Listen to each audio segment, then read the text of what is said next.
বাবুর্চি সাহেব, আপনার কাছে আইছিলাম। আমি আর কি 40 জন লোক খাওয়াবো, ঠিক আছে? হ্যাঁ, বলেন। ওই বারবিটার মুসলমানের অনুষ্ঠান তো। এখন কয় কেজি চাইল আনলে হবে?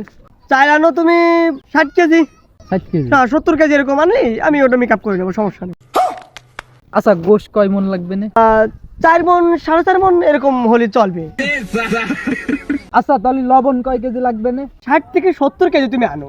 कौन है ये लोग, कहाँ से आते हैं? পেঁয়াজ লাগবে না কয় কেজি? 1 পিকআপ আনো আপাতত। আচ্ছা বাবুর্চি সাহেব, তাহলে হলুদ লাগবে না কটটুক? 10-15 কেজি আনো, ওই বিষয়টা তুমি টেনশন করো না।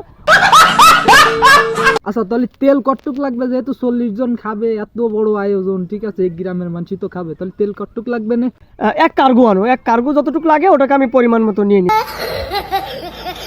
আচ্ছা, সব তো ঠিকঠাক করলে, মানে একটা জিনিস কিন্তু বাদ পড়ে গেছে। বাবুর্চি কয়জন লাগবে না তাহলে? 7 থেকে 8টা লোক আমাকে দিও, আর বাকিটাও আমি ট্যাকেল করতে পারবো, কারণ ওটা ম্যানেজ করতে হবে তোমার।